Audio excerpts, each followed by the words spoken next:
Hello, and welcome to Hadassah Magazine Presents, a joint program of Hadassah Magazine and Hadassah's Engagement Division.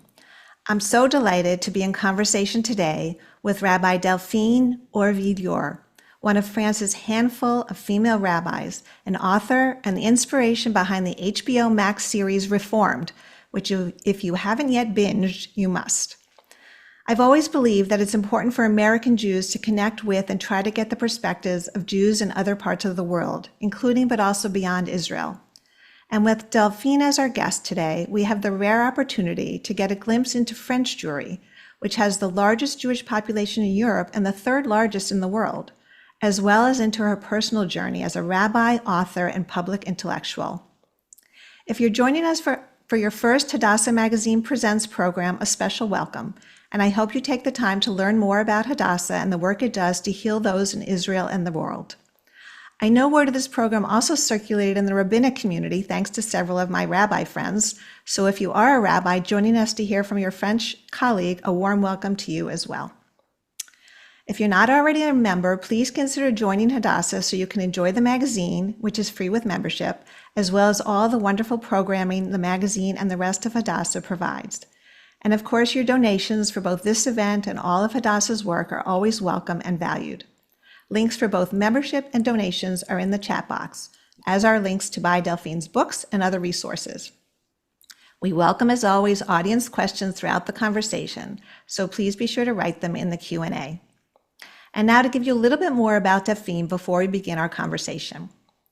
Delphine is the author of the recent bestseller, How Isn't It Going? Conversations After October 7th, and the award-winning Living with Our Dead, the 2021 book on which the Reform series is loosely based. After completing her rabbinical studies and ordination in 2008 at the Reform Movement's Hebrew Union College Jewish Institute of Religion in New York, Delphine returned to France and became one of the leaders of the country's liberal Jewish movement. She also is the editor-in-chief of Tnua, a French publication of Jewish thought and culture that has expanded to include regular study and dialogue sessions. The New York Times has called her the rare public intellectual to bring religious texts into the public square. And French Elle Magazine, which put her on their cover, said she finds the right words to describe our time and our ghosts. Welcome, Delphine. I'm so delighted to have you with us. Thank you so much for this invitation. I'm delighted to be with you. So you're not one of those rabbis who knew as a child from an early age that the rabbinate was your calling, but rather your route to rabbinical school, like a lot of people, in fact, was a little unusual. You have talked about how you left the religion before you came back to it. Tell us a little about that journey, including your brief sojourn studying medicine at Hadassah Hebrew University Medical College. Hear that, all Hadassah people? And what ultimately inspired you to become a rabbi? Well, it's indeed a long path. I grew up in France. In my family, there is a rabbinic history. My grandfather studied to become a rabbi. Then he decided not to be a rabbi, but he was, for me, a very important role model. And I grew up in a more traditional Judaism, what we call in French, and maybe we will develop that later, a consistorial, which is kind of Orthodox Judaism, I guess, or modern Orthodox Judaism.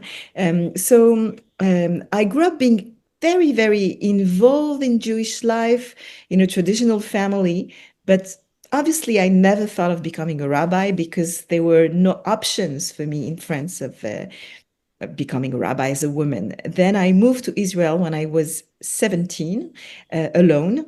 And at the time, I was convinced I wanted to be a doctor, a physician. So I joined the medical program at Hadassah. I spent a few years there. At the time, if you would have told me that I would one day become a rabbi, I would probably have laughed because I was very, very away from practice and tradition, maybe because I felt that Israel in a way was my Jewish expression, my Zionism was my Jewish expression, and I was quite away from this endeavor and this quest. And I moved back to France in special time. It was after Rabin's assassination, a moment in history that really, really changed me in many ways. And then I became a journalist in France. But this is the moment I started to study more and more. But again, studying more and more Bible and Talmud and Midrash, I faced a very interesting phenomenon that Every time I would knock on a door of a bet midrash, of a study house in France, I would get the same answer. People would tell me, we have classes, Talmud classes, but not for you as a woman. So this is when someone told me, maybe you should move to the States to study, maybe join a program. So one day I moved to the United States for what was supposed to be a 3 months program at Drisha in New York. Mm.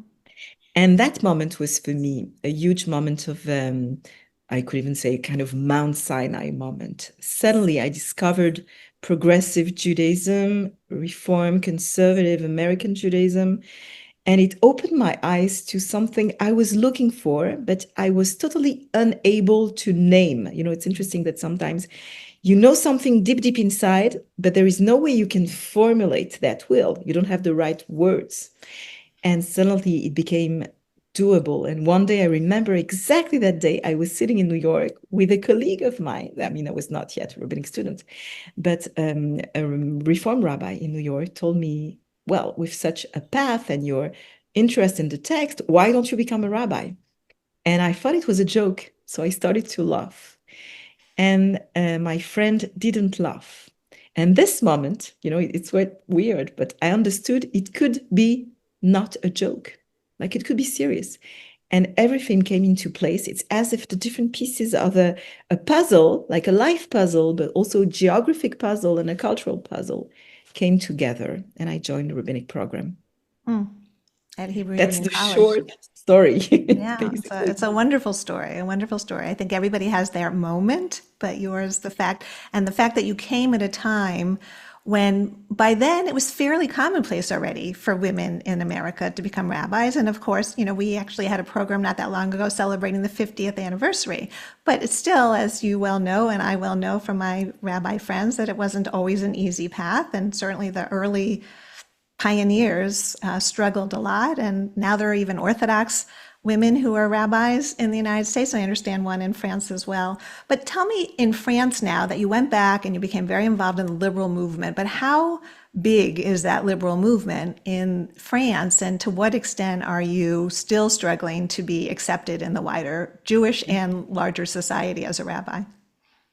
Well, when I moved back to France, it was 2008. I really felt that it was not only a journey in space, but it was a journey in time. I was coming from the States, indeed, as you said, from a space, especially in New York, where it felt quite normalized for women to become rabbis. I remember on the day of my ordination, May 2008, I think 18 rabbis were ordained at Hebrew Union College on that day. 9 men and 9 women. So it was quite symbolic that we were in perfect equality of numbers. And I moved back to Paris. Actually, it was obvious for me that I wanted to move back to Paris, even though I knew it would be more difficult, more complex. But I really wanted to be able to bring back to my culture, my nation, my background, something that I had been missing. I felt I had a duty to try to bring something that, as a young Jewish woman growing up in France, I never encountered. And suddenly I felt I had a responsibility to try to bring it back.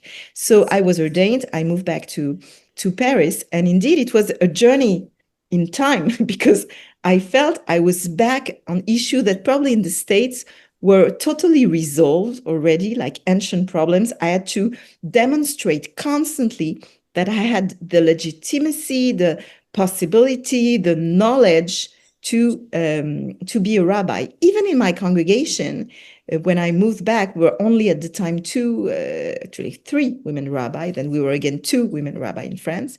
The first one was Pauline Bed, who was ordained in 1990 in London, and she has a congregation in Paris.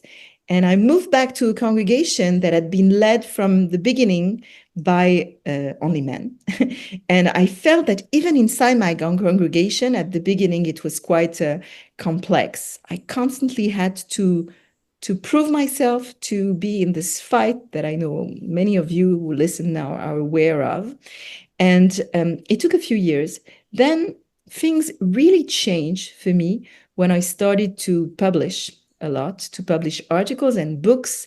And I became, I don't know how to say it otherwise like a mediatic figure. Suddenly I was invited by the media and by also the politicians, by the public realm here in France. So in a way, I gained legitimacy a lot from the outside, not from, it started not from inside the Jewish world, but I felt that I gained legitimacy and recognition that in a way put pressure on the Jewish community to recognize that in a way I was existing as a woman rabbi and it was possible. And so it became obvious, and I feel now that obviously in my congregation for years now, people, have recognized that I'm their leader. A new generation has grown now, and it's quite interesting when, I remember after a few years in my congregation, I noticed that for the kids in my congregation, it was so obvious for them that the rabbi was a woman that even at some point, I remember a very funny event. I was organizing children's services in my congregation, and one day there was this little boy, he was like 4 or 5 years old. He came to me at the end of service and he said, Rabbi, oh, I would have loved so much myself to become a rabbi, but I can't. I'm a little boy. And this moment was so cute because I understood that actually this is how you change a culture. You change a culture not through words or theories, but most of the time through modeling something, and people get used to just a new setting, new background, new models of leadership. But indeed, to answer your question, it is still I can say an anomaly in France. The huge majority of French Jewry goes to synagogues that are identified with the Orthodox centralized movement.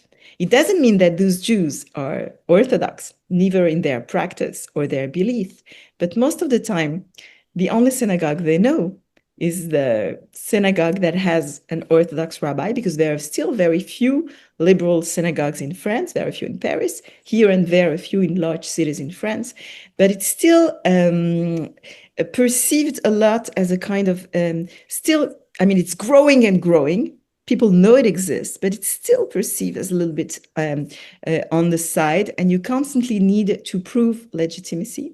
It has a lot to do, and maybe, I don't know, people are interested in this, like the structure of French Jewry is very specific historically. There is a chief rabbi and an organization called consistoire that was installed in France 2 centuries ago and created a kind of anti-pluralistic model. It created like a central authority of French Judaism that right now is Orthodox in its sensibility. And it creates, it prevents, in a way, it prevents true pluralism to be recognized, because if you have a central authority with a chief rabbi, well, we know this situation also in England and in Israel, of course, but it all started in France. Actually, we are responsible for that because Napoleon created 2 centuries ago a central structure with one represented at the top, the chief rabbi. And in a way, if I can say, this is not very Jewish. There is a very central notion in Jewish philosophy of machloket, like disagreement between sensibilities. This is when you read Talmud, you're pretty aware that people disagree constantly and fight with each other. But the structure that was created by Napoleon prevented what I think is a healthy machloket, a healthy discussion to take place. And very often non-Orthodox movement need to prove constantly that they're legitimate to exist.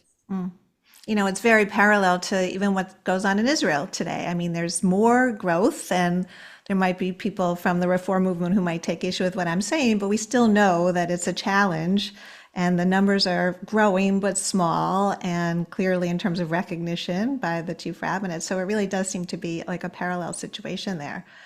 So some of those challenges are reflected in the series Reform. So I really do want to talk about that. And I do hope that much of our audience has seen it, and I highly recommend it if they haven't. So in Hadassah Magazine, one of our writers described the series as a quirky and charming dramedy about a newly ordained liberal rabbi valiantly serving the small Jewish community in the picturesque city of Strasbourg in eastern France.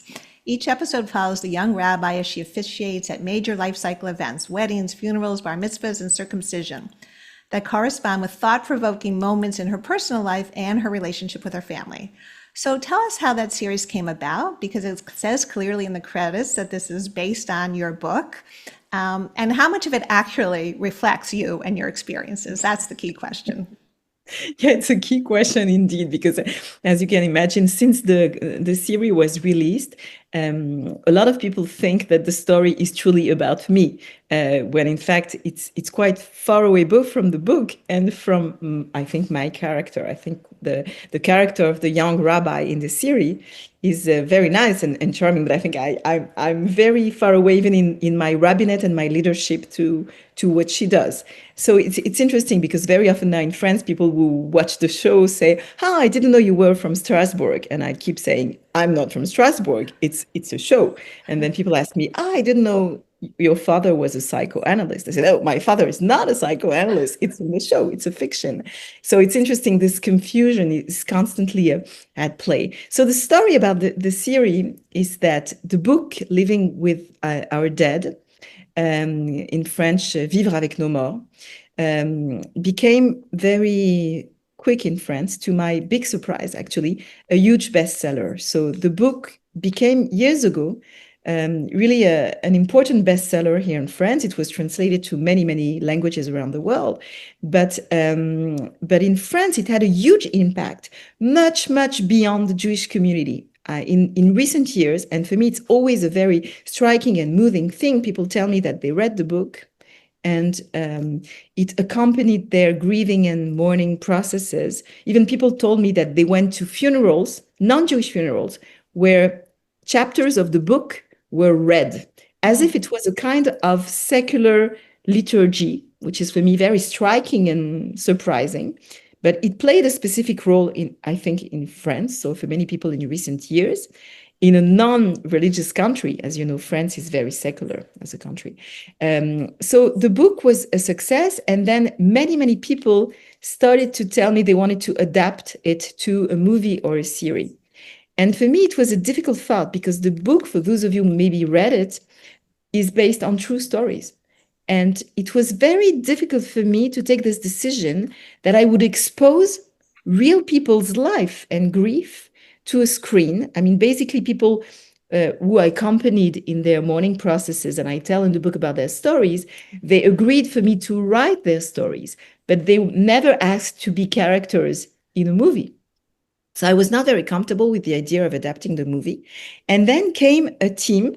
Then the group HBO adapted, but then first it was a team of screenwriters, and they told me, "We want to adapt your book, but unfaithfully.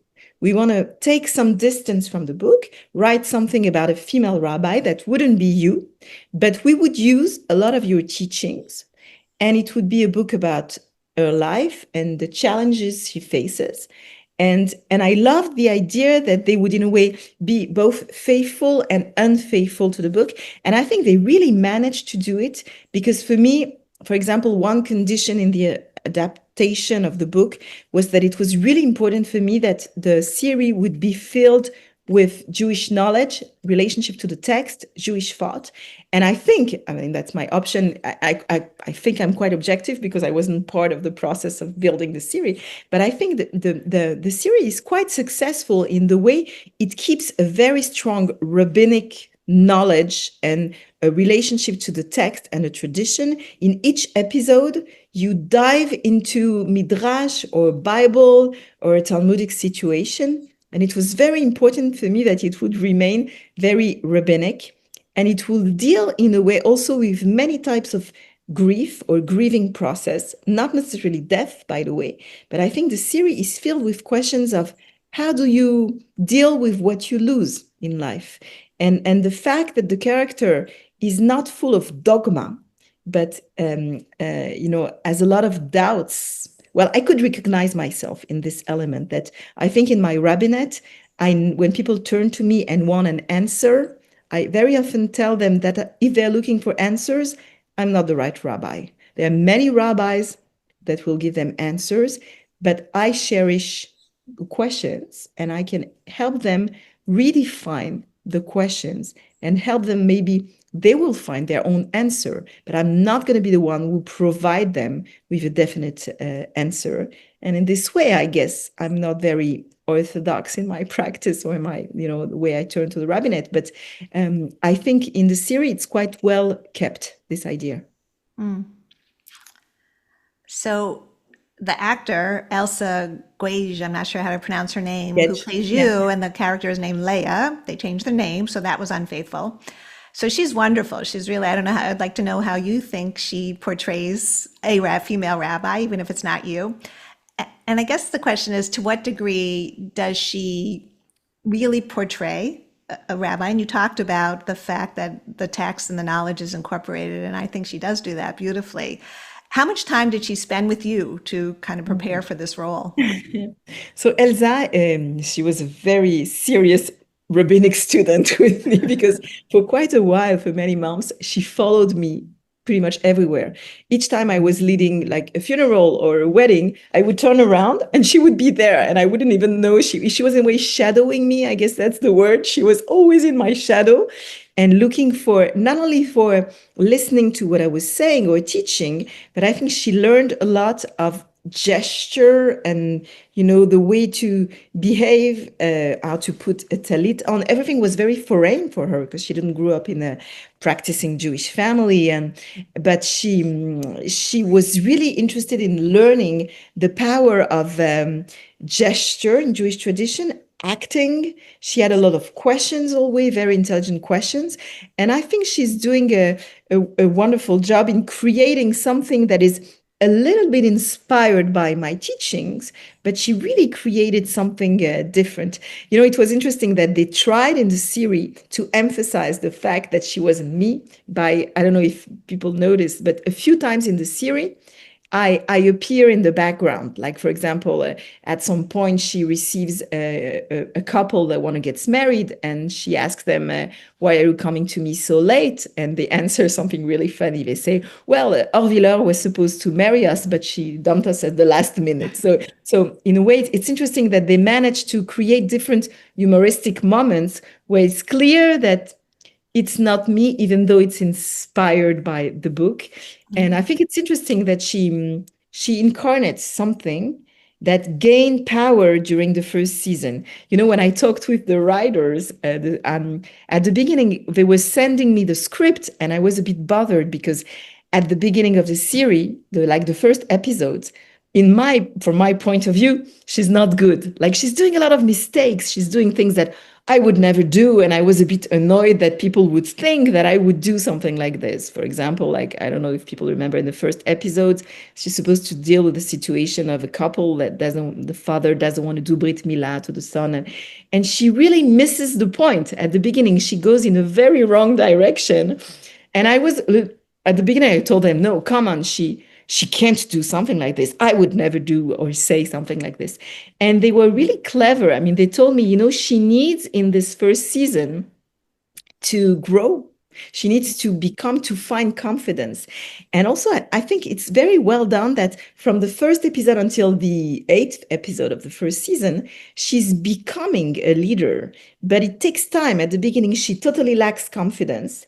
And I think at some point, she builds herself on this lack of confidence, which is something that I find very powerful, generally in leadership, that you recognize that actually you cannot build yourself on your strength. Very often, on the contrary, you need to build yourself on your faults, on what is missing in you, on what is incomplete and broken. And I think this brokenness of our uncertainties at some point becomes exactly the strength of a rabbinate.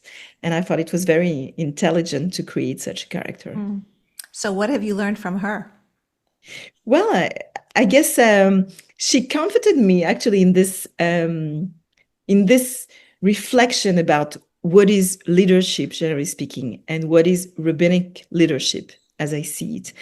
I noticed that I very often teach in the past years about who are the leaders in our tradition. And I never thought about it about myself. But, when you think about major leaders in the Bible. For example, like Abram is barren part of his life. He can have no children in a society where it's really a blessing to bring children.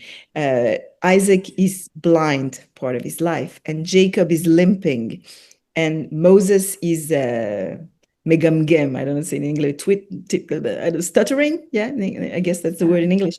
So I find it striking that actually all the major leaders in the Bible are people who have a handicap. They're not strong people. They're people who doubt, people that when God turns to them constantly say, why me? I'm not the right person. Why don't you turn to someone else? I mean, they are in this imposter syndrome or this feeling of uncompletedness or this handicap situation that actually enables them to be in a leadership position. And I think it's quite interesting that it's almost contrary to an intuitive thought we have. We think that great leaders are people who have no doubt and they have certainties and they are strong. You know, we think a lot about this in this political moment around the world where leaders appear to be very virile, decided, people. And actually, the Bible teaches exactly the opposite. True leaders are not that strong, but they are willing to deal with their with what is limping and broken in them. See, even here you're teaching us, which is beautiful.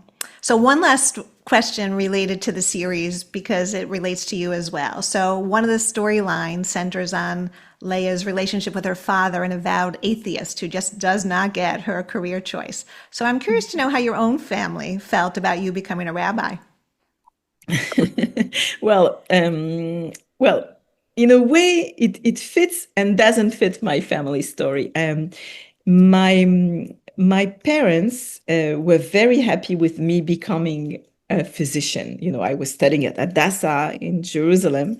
So I guess for Jewish parents, especially my Jewish mother, the idea of me becoming a doctor was something we were very, very happy with. When I announced them I'm quitting medical school to become a journalist, they say it was okay. I mean, basically, they supported me. But yeah, they got used to the idea. Then when I said, I'm not going to be a journalist anymore, and I'm going to rabbinical school. So it was a bit of a shock for them. There is this this ancient Jewish joke that says, I don't know if it translates well into English, that says that rabbi is not a job for Jews, for a good Jewish boy, or even less for a good Not Jewish a doctor or a lawyer. Yeah, exactly. So I guess it was a bit surprising for them. I mean, they knew I was fascinated by Jewish text and Jewish study.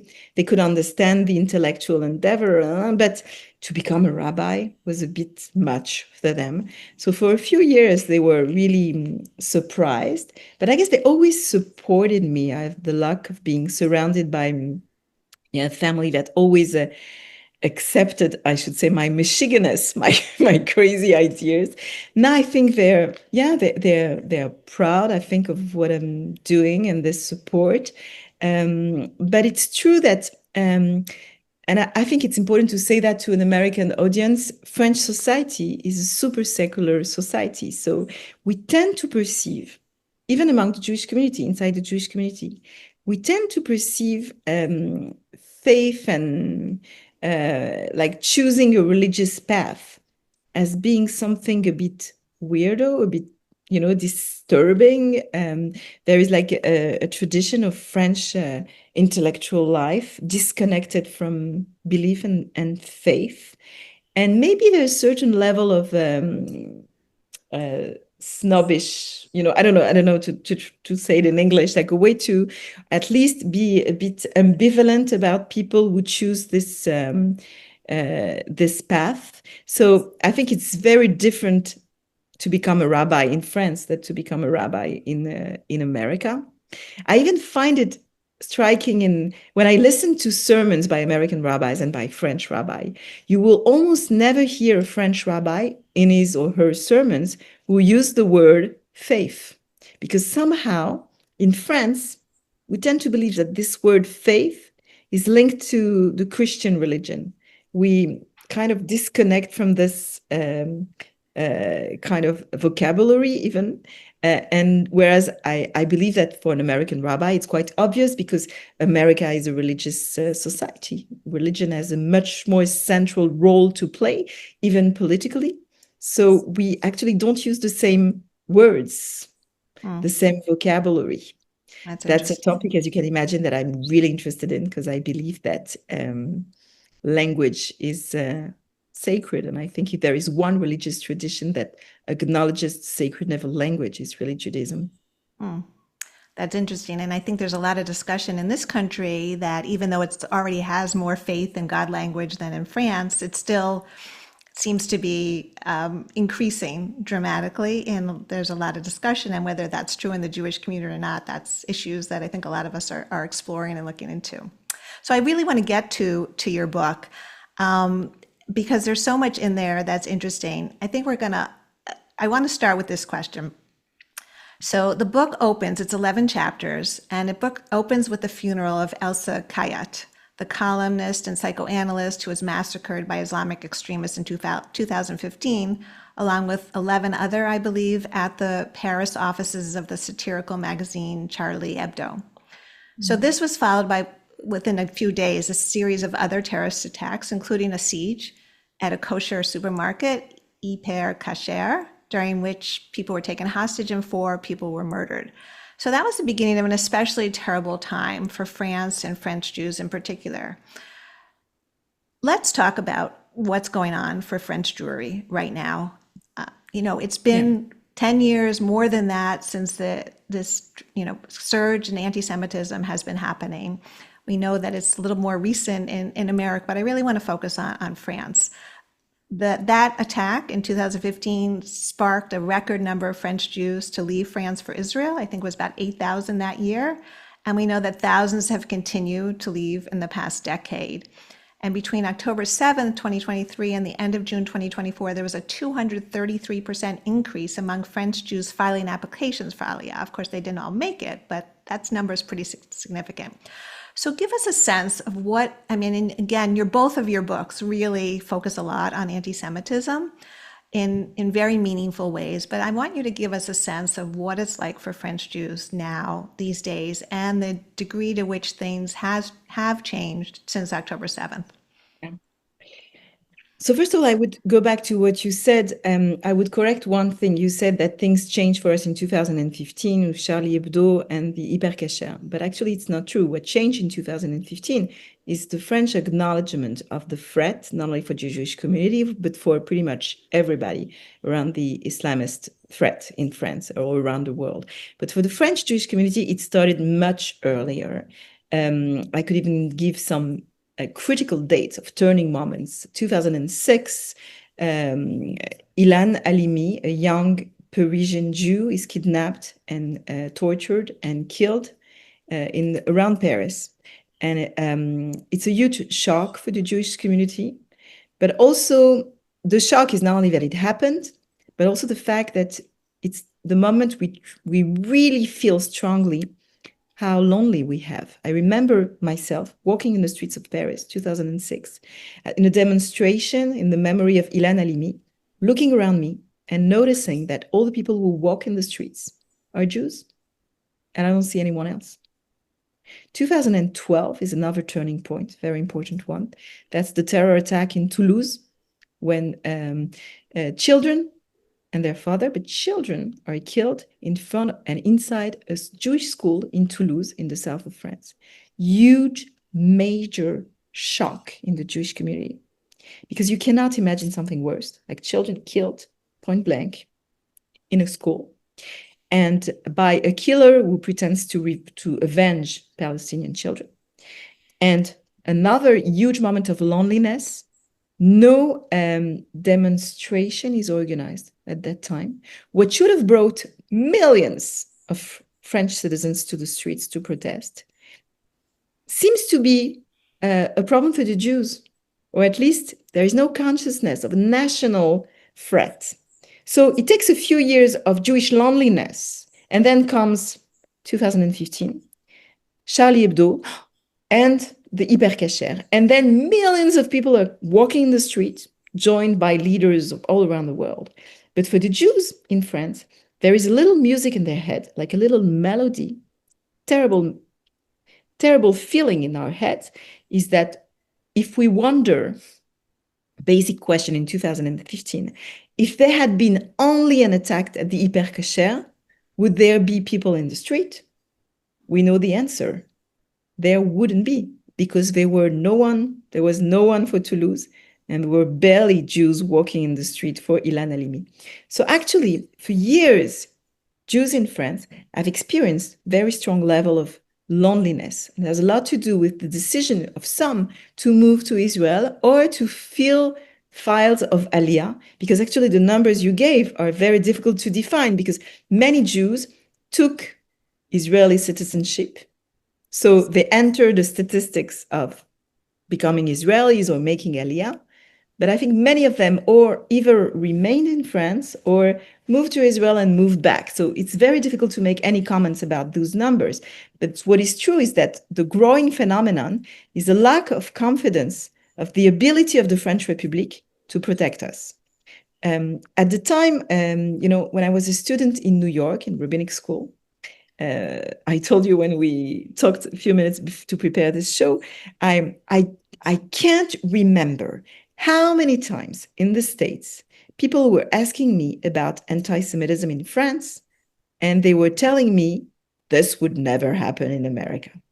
I remember always this sentence, this feeling of, and I understand it, like the feeling by many American Jews that they were somehow protected, that what was happening and the phenomenon that was happening of rising anti-Semitism in Europe, and especially in France, would never happen in America. We know today that it's not the case.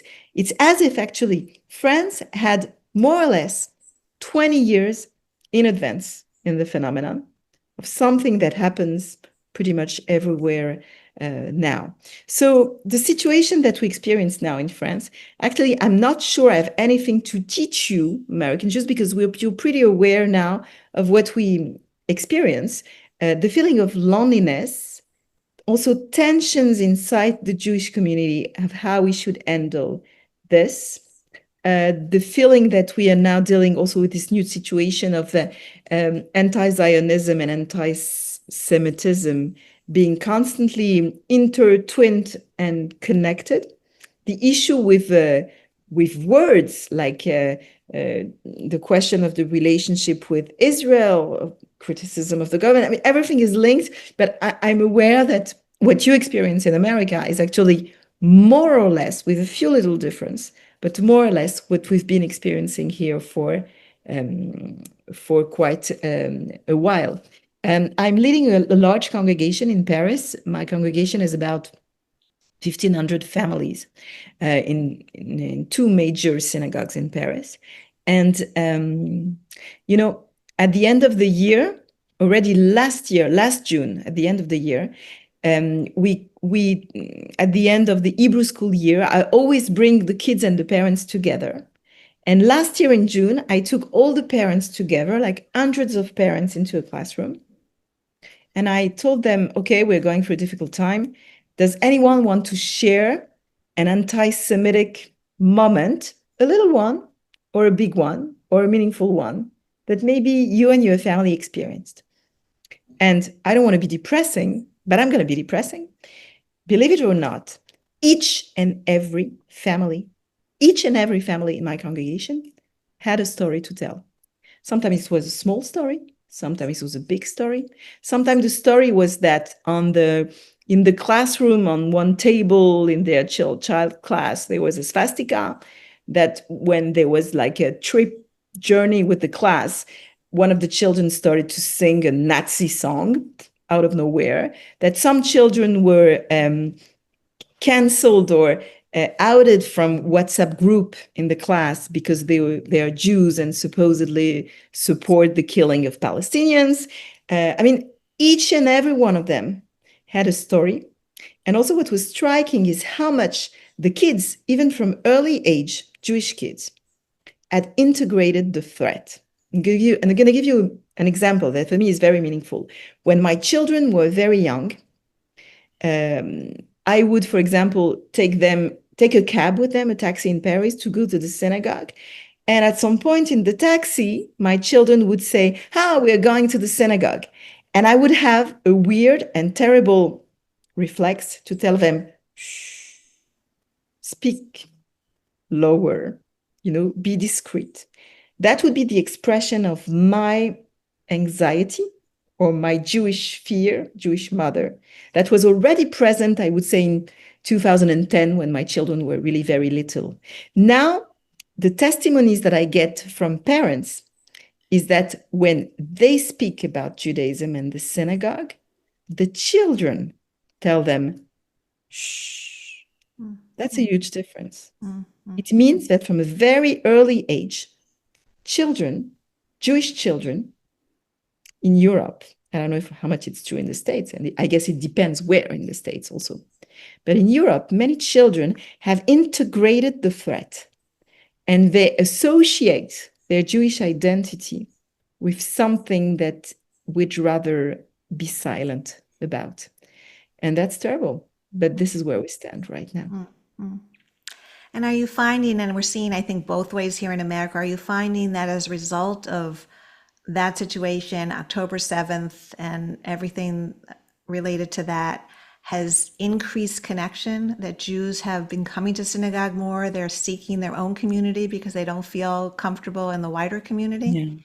Yeah, that's clear. In my synagogue, it's totally clear in what I'm doing. The synagogue has never been so filled. Like when you come to a Friday night service at my synagogue, most of the time you will see like 300 people are joining, all ages, many young people.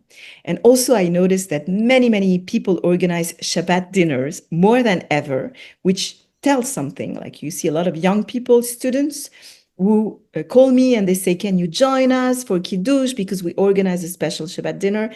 And I know exactly what they're trying to do. I mean, they need that space as what probably in America you would call a safe space to reunite, even if sometimes they fight with each other or disagree about practice or about Israel or their relationship to Israel. At least they feel that they are in this Shabbat dinner and at the synagogue in a place where it's okay to talk, because many of them in universities and campuses have, as a way to protect themselves, they somehow shut down any talk about those topics. I witnessed among many Jewish students in France what I would call a process of Maranos. I don't know, in the Jewish history, Maranos, they were like Jews who pretended to be something else and were, hiding, especially in Spain and Portugal, their Jewish identity. And I noticed that the same phenomenon happens, like Jewish students, very Jewish, from Jewish families, when they are on campuses or they are with their friends, non-Jewish friends, they tend to, lower the conversation or shut, their identities. And suddenly coming to Shabbat services and coming to Shabbat dinners is a way to breathe, to find some oxygen. I also noticed, because I lead a large Bet Midrash here in Paris with Tnua that you mentioned before, we have a very large monthly Bet Midrash, and it developed in the way I would never have envisioned. I lead that Bet Midrash once a month, and we have approximately between 400 and 600 people every month studying Talmud and Midrash with us, among them many young people in their 30s. And I think it says something about how much people are looking for that connection in a times of threat. So now the question, I think, in our Jewish leadership, and it's a question that is particularly relevant, I think, for progressive leaders in Judaism, is how do we maintain teachings of universalism and openness in a time where, for protection, people are closing their doors? There is always this tension in Judaism. Do you want to be in a Judaism that builds bridges, or do you want to be in a Judaism that builds walls? I think that I'm pretty convinced that I want to dedicate my rabbinate to the bridge building business. But I have to admit that in a situation like ours, it's quite obvious and normal and understandable that people also want to strengthen protective walls around their Jewish identity. And the question for me as a Jewish leader is, how do you reconcile these two existential needs? to be in touch with the world and to maintain a universal teaching of our tradition that can speak beyond, that reach out like the walls of our synagogue. But how do we protect our children? Mm. I have no clear answer for that. It's always like, I feel I'm constantly in this struggle right now. Mm.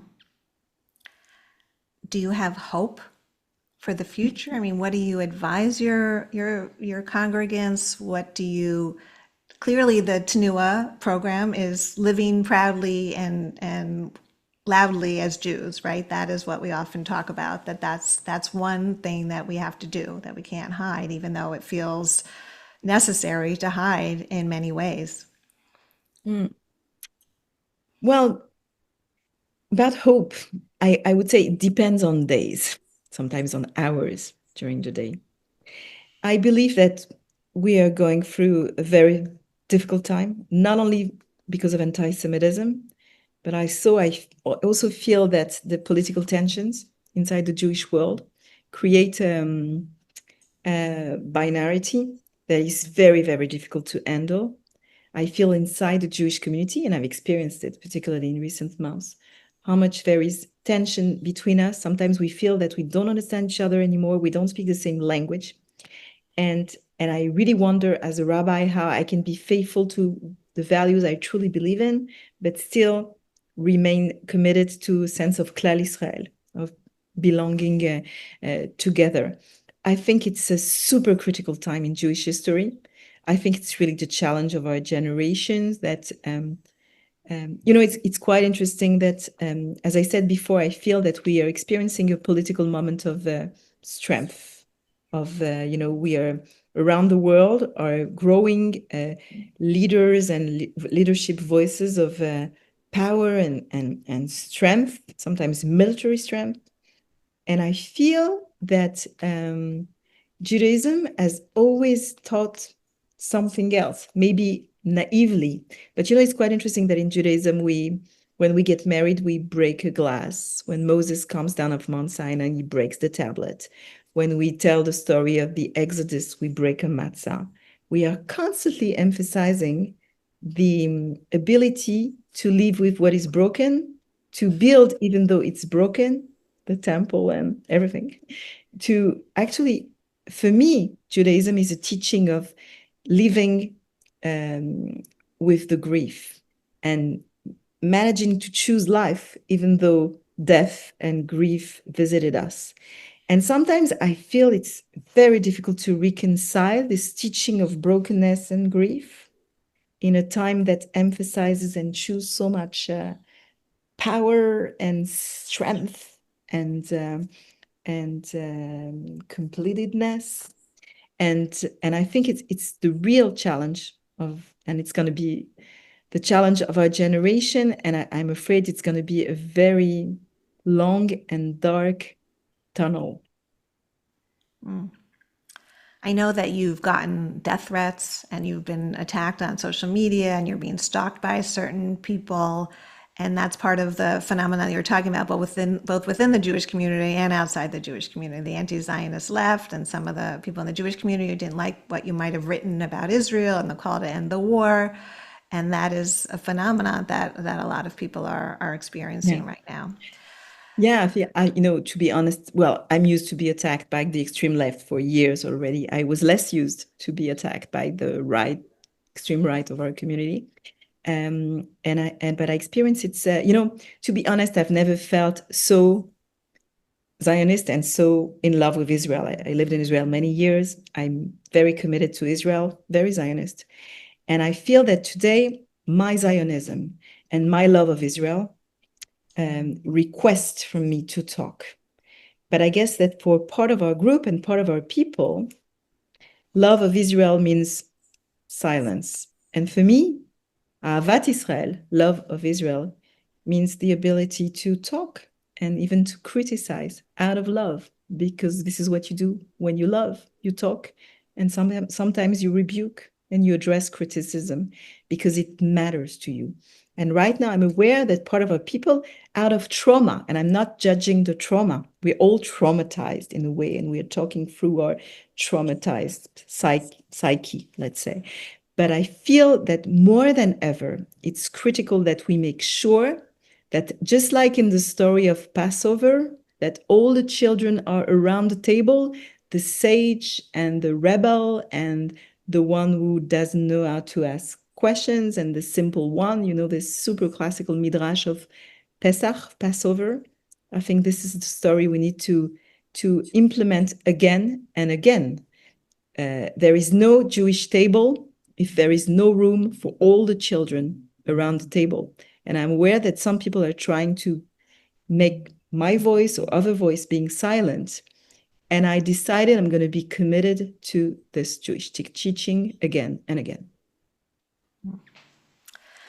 We could go on with this conversation for a really long time. I've incorporated some of the questions already into the conversation. I apologize to those who asked really good questions and we just don't have time for, but it's a sobering note that we're ending on, but those are the times that we live in. There's just a lot of troubles that we all have to wrestle with. And what you talk about in terms of what's going on in France and that tension between universalism and particularism and within the Jewish community, we know that that's happened before too, in terms of, do you speak out if you feel strongly or do you remain silent? And that's part of who we are as Jews, I think, to a really large extent. Delphine, I want to thank you so much for bringing your insight, your wisdom, your teaching, your passion to us. I think this has been a really, really important conversation. I want you to sit tight for a minute while I give some closing announcements. So first, I want to remind our audience that Hadassah Magazine Presents recently launched as a podcast. So you will find our conversations, including today's with Delphine, as well as recent ones with Mayim Bialik, Dara Horn, and Ayelet Sabari, wherever you get your podcasts and on the podcast page of hadassah.org.